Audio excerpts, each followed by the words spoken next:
10 days long Mumbai Rajasthan trip series part 12. അങ്ങനെ ഞങ്ങളുടെ 4 പേരുടെ ലൈഫിലെ ആദ്യത്തെ ലോങ് ട്രിപ്പായിട്ടുള്ള മുംബൈ രാജസ്ഥാൻ, അതും 10 ദിവസത്തെ ട്രിപ്പിന്റെ ലാസ്റ്റ് ദിവസമാണ് ഇന്ന്. കാര്യം ഇന്ന് രാത്രി ജയ്പൂരിൽ ഞങ്ങൾ ഫ്ലൈറ്റ് കയറുമെങ്കിലും നാളെ ഉച്ചയെങ്കിലും കഴിയും വീട്ടിൽ ചെല്ലാനായിട്ട്. കാരണം ബഡ്ജറ്റ് കൊടുക്കാനായിട്ട് ഞങ്ങൾ ലേവറിലൊരു ഫ്ലൈറ്റാണ് പിടിച്ചിരിക്കുന്നത്. ഇന്ന് വൈകുന്നേരം നമുക്ക് തിരിച്ച് പോരേണ്ടതായതുകൊണ്ട് തന്നെ രാവിലെ തന്നെ എഴുന്നേറ്റ് കുളിച്ചൊരുങ്ങി ലഗേജ് എല്ലാം എടുത്ത് സെറ്റ് ചെയ്ത് വെച്ചിട്ട് ഭക്ഷണം കഴിച്ചിട്ടാണ് ഞങ്ങൾ കറങ്ങാൻ വേണ്ടി ഇറങ്ങിയത്. ഇന്ന് ഞങ്ങൾ ഏറ്റവും ആദ്യം കാണാൻ വേണ്ടി പോയത് ജയ്പൂരിൽ തന്നെ ഏറ്റവും ഫേമസ് ആയിട്ടുള്ള ജന്തർ മന്ദിർ കാണാൻ വേണ്ടിയായിരുന്നു.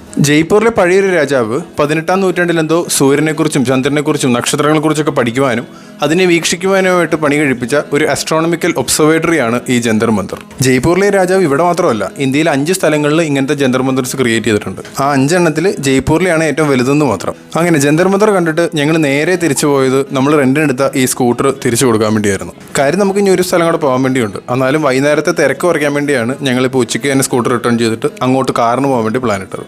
ഇതെല്ലാം കഴിഞ്ഞപ്പോഴേക്ക് ഏകദേശം ഉച്ചയായിരുന്നു. അതുകൊണ്ട് തന്നെ തൊട്ടടുത്ത് കണ്ട ഒരു വെജിറ്റേറിയൻ ഹോട്ടലിൽ കയറി വയറ് നിറയെ ഭക്ഷണം കഴിച്ചിട്ടാണ് ഞങ്ങൾ നേരെ ആംബർ പാലസിലേക്ക് പോയത്. ജയ്പൂരിൽ നിന്ന് ശരിക്കും 11 കിലോമീറ്റർ അകലെയാണ് ഈ ആംബർ പാലസ് സ്ഥിതി ചെയ്യുന്നത്. ജോധ്പൂർ ഒരു പാലസിൽ പോയപ്പോഴേക്ക് ഹാൾ ഓഫ് മിറേഴ്സ് നമ്മൾ കണ്ടില്ലായിരുന്നോ?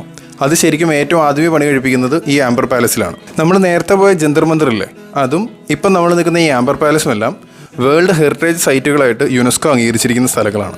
1972 യുനെസ്കോയുടെ ഒരു നിയമപ്രകാരം ലോകം മുഴുവനിലും വെച്ചിട്ട് ഹ്യൂമാനിറ്റിക്ക് ഔട്ട്സ്റ്റാൻഡിംഗ് യൂണിവേഴ്സൽ വാല്യൂ കൊടുക്കുന്ന ഏതെങ്കിലും ഏരിയകളോ ലാൻഡ്മാർക്കുകളോ ഉണ്ടെങ്കിൽ ഫ്യൂച്ചർ ജനറേഷൻസിന് വേണ്ടി നശിപ്പിക്കപ്പെടാതെ പ്രിസർവ് ചെയ്ത് വെക്കാൻ വേണ്ടിയാണ് വേൾഡ് ഹെറിറ്റേജ് സൈറ്റായിട്ട് അംഗീകരിക്കുന്നത്. അതിൻ്റെ ഒരു ഇമ്പോർട്ടൻസ് മനസ്സിലാക്കണമെങ്കിൽ ഇന്ത്യയിൽ വെറും 44 സ്ഥലങ്ങളെ മാത്രമാണ് വേൾഡ് ഹെറിറ്റേജ് സൈറ്റായിട്ട് യുനെസ്കോ അംഗീകരിച്ചിട്ടുള്ളൂ. അതിൽ 2 എണ്ണമാണ് നമ്മൾ ഈ പോയ 2 സ്ഥലങ്ങൾ. ആംബർ പാലസിനെ ശരിക്കും രാജ്പുത് ആൻഡ് മുഗൾ ആർക്കിടെക്ചറിന്റെ ഏറ്റവും നല്ലൊരു എക്സാമ്പിൾ ആയിട്ടാണ് പറയപ്പെടുന്നത്.